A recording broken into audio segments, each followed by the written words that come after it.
Stranger than Dracula, more fantastic than the Frankenstein monster, and more mysterious than the Invisible Man. This is Imhotep, aka The Mummy. Originally starring Boris Karloff, there has been many other films featuring him or a different kind of mummy. Because another remake of The Mummy will be here soon, I think it's time to cut through the bandages and review the Mummy movies. The first and original Mummy movie was made back in 1932. An excavation team discovers a mummy named Imhotep, played by Boris Karloff. One of them foolishly reads the magical scroll called the Scroll of Thoth and brings Imhotep back from the dead. 10 years pass and Imhotep returns in the alias of Ardith Bey. He tells some archaeologists where the tomb of Anaxanomon is at, but he is just doing so he can bring her back to life. However, her body is damaged, and he seeks a woman named Helen, played by Zita Johann, to be the key to her resurrection. The Mummy is a solid Universal monster movie. The highlight is Boris Karloff as the Mummy.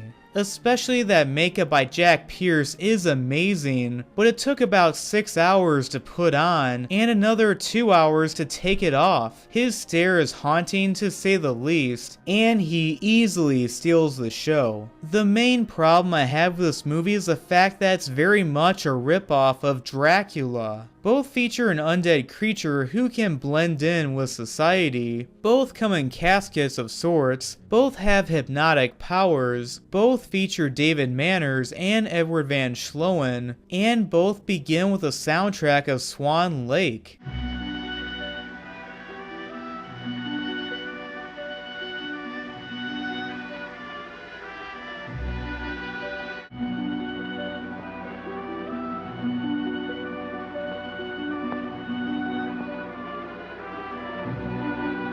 Back to the movie itself, it's interesting that Imhotep's origin story isn't revealed until the halfway point. It's shown that he loved a princess who died, and being a high priest, he wanted to bring her back to life, but defiled a sacred place in doing so. He was sentenced to be buried alive and cursed. It's a very ballsy scene showing many people being impaled on screen, and it's probably the first time it was shown in any movie. The Mummy is not my favorite Universal monster movie, but it's a good one that I would recommend. I give the original Mummy from 1932 3 stars out of 4. In the next decade, there would be several more Mummy movies, but none of them would have any relation to the one with Imhotep. The Mummy's Hand from 1940 is about a group of explorers who want to find the tomb of Princess Anankeus instead of Anaxanomon. The priests there are not happy about this and send their mummy, played by Tom Tyler. This mummy's name is Karis and is brought to life by Tana Leaves. This movie is not really horror, but more like an adventure comedy that was popular during that time. This was also the beginning of the whole stereotypical mummy that walks slow with a limp. It's also very distracting that they try to black out his eyes frame by frame. It doesn't make any sense because in some shots he clearly has white eyes. An alright movie, but it doesn't go on far too long to be much of a bother. I give The Mummy's Hand 2 stars out of 4. The next movie was The Mummy's Tomb. In this one, the characters from the last movie reflect years later, but another priest wants revenge and sends his priest named Memeth Bey, played by Turan Bey, no I'm not kidding, they have the same exact last name, to kill all of those who did them wrong. He takes his mummy, played this time by Lon Chaney Jr., to kill all of those who did them wrong. This movie's title doesn't make any sense because there really isn't a mummy's tomb in this one. Wouldn't it make sense that they called this one The Mummy's Hand because it's about the mummy on a murderous rampage, and the other one The Mummy's Tomb because they're actually in a tomb? This one is much better paced with more scenes with the mummy, but it does recycle stock footage from other movies like Frankenstein. The climax involves a house fire and a fight. He falls down the steps knocked out, but he is not because of how much he reacts to landing on the fire for a split second. Another average one that I sort of prefer compared to the last one. I give The Mummy's Tomb 2 stars out of 4. Next was The Mummy's Ghost. In this one, another priest wants revenge and has his next in line named Yosef Bey, I'm sort of seeing a pattern here, played by John Carradine, to extract revenge. He somehow still has the mummy still intact and tries to have it do his bidding. The Mummy's Ghost is an interesting but tired formula of a franchise. A fun fact, Lon Chaney Jr. was such an alcoholic that he had makeup artists put a flask connected to a straw underneath his suit so he could sip on some alcohol during filming. No wonder the Mummy stumbled around. It's also worthy to note that not only did John Carradine play Dracula around this time, but his character is conflicted on whether or not to do his duty, or be selfish and take Amina, played by Ramsey Ames, for himself. Although the movie does have a sad ending that I did not see coming, it's still very average and is outdated with this one guy being drafted into the military. I give The Mummy's Ghost 2 stars out of 4. In the same year, we would get the next but last in the first wave of Mummy movies with The Mummy's Curse. Taking place years after the last movie, the woman from the last movie, played this time by Virginia Christine, rises from the swamp and goes back to normal, but the mummy also rises from the dead and goes after her. This is yet not just another boring movie, but it's easily one of the worst Universal monster movies out there. I just don't really remember that much from this movie besides the stereotypical black guy. Mr. Walsh, something terrible done happened. The mummy's on the loose, he's dancing with the devil. And the climax, which isn't half bad. I give The Mummy's Curse 1.5 stars out of 4. Decades passed, but Universal Studios showed interest in remaking The Mummy in the mid-90s. It was originally going to be a low budget and an R-rated movie with Daniel Day-Lewis as the Mummy, but that would change when new and eager writer and director named Stephen Sommers pitched his idea of The Mummy to be an action-adventure horror film. Taking place during the 1920s, a librarian named Evie, played by Rachel Weisz, finds out from her brother, played by John Hannah, that he might have found the ancient but wealthy city of Hamunaptra. Because part of the map is burnt off, they seek out someone who has been there before named Rick, played by Brendan Fraser. When they get to Hamunaptra while competing with others, Evie reads the Book of the Dead and accidentally resurrects Imhotep, played this time by Arnold Vosloo. Imhotep kills who stole from him one by one, while Rick and company try to figure out how to stop him. The Mummy is not just the only remake I can think of that is better than the original, but it's possibly my favorite movie of all time. I re-watched it on a weekly basis when it came to VHS, and it has held up till this very day. Imhotep is not only scary, but a very realistic CGI character. He is significant for being the first CGI character to have a full human anatomy. This is on the same level as the T-Rex from Jurassic Park, and Gollum from The Lord of the Rings for being realistic. In addition, Imhotep is very powerful. He's got super strength, he is nearly invulnerable, he can control sand, and on top of that, he has control over the 10 biblical plagues of Egypt. It's not only the CGI, but this movie has amazing stunt work. This car fight is well choreographed, especially this guy hitting this lamppost. With the characters themselves, Rick is a skilled warrior, but knows right from wrong. That's called stealing, you know. Evie is smart, but down to earth and charming. You're wondering, what is a place like me doing in a girl like this? Their romance is realistic. I like how Rick is oblivious to his honesty. Why did you kiss me? No, I was about to be hanged. It seemed like a good idea at the time. Oh. What? But she later grows on him, and he tries to win over her affection. Jonathan is the comedic relief, but he never gets on your nerves, and this part is not only hilarious, but I would do the same exact thing if I was in his shoes.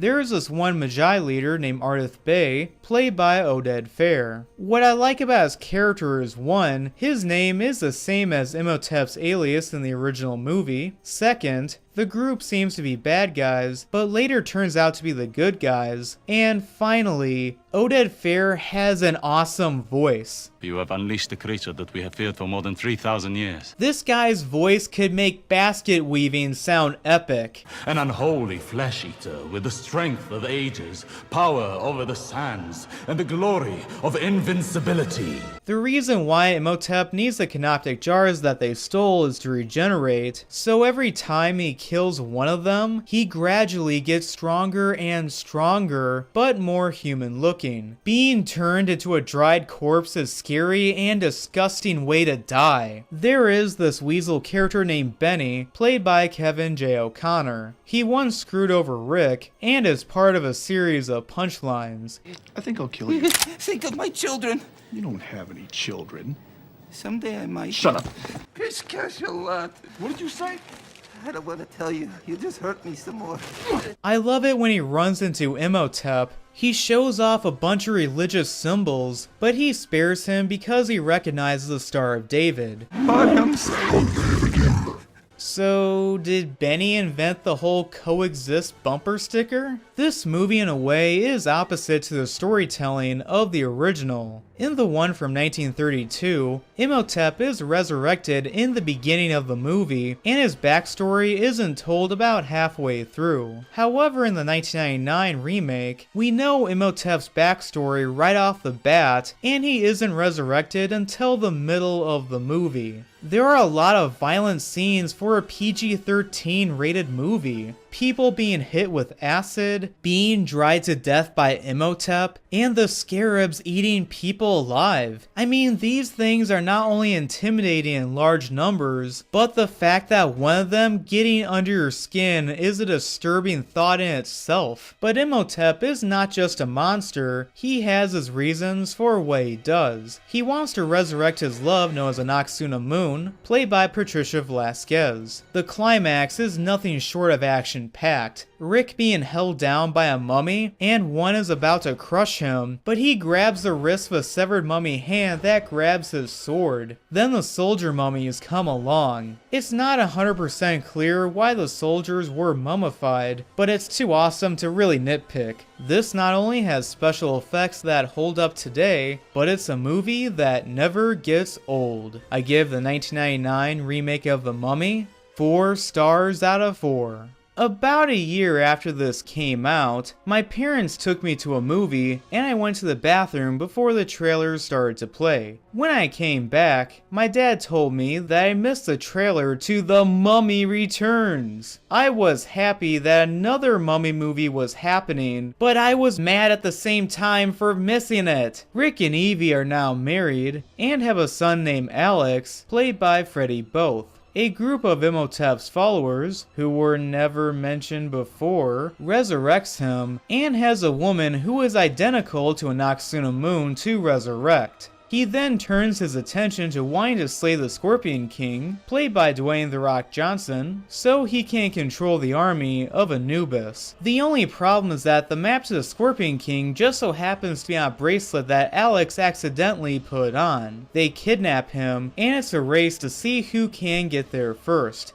The Mummy Returns was a movie that I was really hyped to see, and I really liked it when it came out. But looking back over 15 years later, it's a step down from its predecessor. I felt like Imhotep was sort of downgraded for being more of a two-dimensional character with wanting to take over the world. I also thought it was a bit over-convenient that not only was Rick the so-called chosen one, but that Evie was a reincarnation of the rival of Anck-su-namun. One very odd thing is that Imhotep is able to levitate people. How can he do this? He could never do that in the last movie, and they never explain why is that the case. But the worst part is the special effects, which are a mixed bag. The Anubis warriors look really cool, but sometimes it doesn't look rendered properly from time to time. But the worst of the CGI is the reveal of the Scorpion King in monster form. This has been said to be one of the worst looking CGI characters of all time, and it's just awful looking. I'm surprised that no one brings up this bad stunt with these guys catching on fire. I mean, they even have those fake looking old man masks that you would see around Halloween time. Besides my problems with this movie, it's still entertaining for all its faults. It never drags, all scenes have a purpose to move the story forward, and the action is thrilling. My favorite moment is when they fight the soldier mummies from the last movie. Not only is it a nice callback to the first movie, but it also leads to this really cool London chase scene. It's a step down from the first one, but it's a popcorn flick. Flawed, but enjoyable. I give The Mummy Returns 2.5 stars out of 4. By this point, I was expecting another one, but as time went by, the likelihood of another one became less and less likely. Throughout the years, even Brendan Fraser was asked when another Mummy movie was going to be made. I could not go from the curb to the check-in desk at the airport without the guy going, when's there gonna be another Mummy? It was eventually announced years later, and Tomb of the Dragon Emperor came out in 2008. If this would have came out when I was still in elementary school when the second one came out, I would have been bouncing off the walls. But by this time, I was in high school and wasn't that excited. In this one, a man known as the Dragon Emperor, played by Jet Li, is cursed by a witch, played by Michelle Yeoh, before he could try to conquer the world. Many years later, a grown-up Alex, played this time by Luke Ford, discovers the Dragon Emperor, but he is resurrected by some followers, like in the last movie are never really explained why he still has any to begin with, and it's up to Rick and company to put him down. The Mummy Tomb of the Dragon Emperor is a movie that not only did critics not like, and not liked by many people, but I despise this movie's existence. First was the fact that Stephen Sommers didn't return to direct, so that should have been a warning sign that this was not worth his time. Second is that only 2 of the actors from the first 2 movies return, and everyone else is either missing or replaced. The most noticeable one is Mara Bello as Evie. Although her acting was fine, she doesn't capture the same charm or likability that Rachel Weisz brought to the character. The other is Luke Ford as Alex. I don't understand why they didn't get the actor from the last movie to come back. It wasn't like he wasn't acting anymore. What bothered me was that in the last one, he has blonde hair and a British accent. My dad is going to kick your ass. But here, he has brown hair and an American accent. Yeah, well, hopefully after today, you'll be known as Alex O'Connell's father. It doesn't help that he's a bad actor. Expression is kick my ass. Even with the actors that come back, I hate how Rick for some reason is some bumbling idiot and not really much the cool action hero that we have grown to love. Even Jonathan is not even that funny and his jokes come off as cringeworthy. Yeah. I could live here. A casino. Besides the characters, I've wondered, why do I hate this movie? The main thing is that there is not much of a solid reason to the Dragon Emperor's powers, or why this crystal thing resurrects him, or why his army needs to cross the Great Wall to become invincible. The other films had reasons to objects, and why certain characters had supernatural powers with rules. But this one felt like they just made it up as they went along. When he becomes fully regenerated, it's weird why it also doesn't regrow his porn star mustache he had on earlier. It was interesting to see two undead armies fighting, but how does no one notice this happening? Speaking of nonsensical things, these two evil henchmen are hit by a bomb and it falls directly on them, but they are later alive and covered in ash. What is this, Looney Tunes? As much as I like Brendan Fraser, there's no way he could take on Jet Li in a fistfight. Bottom line, this movie is not only silly and dumb, but it's not scary at all. The other two movies had some sort of horror element, but this one is more like an action comedy. Even when they get something cool like these Yetis, they have one of them do a field goal. How do they even know what football is? It was once said that another one was absolutely going to be made, but joke's on them. If I could say one thing to this movie, it would be this. The Mummy, Tomb of the Dragon Emperor is rightfully the black sheep in the trilogy and deserves to be ridiculed. I give The Mummy, Tomb of the Dragon Emperor 1 star out of 4. So anyway, thanks for watching. I really hope you enjoyed this video. Please like and subscribe.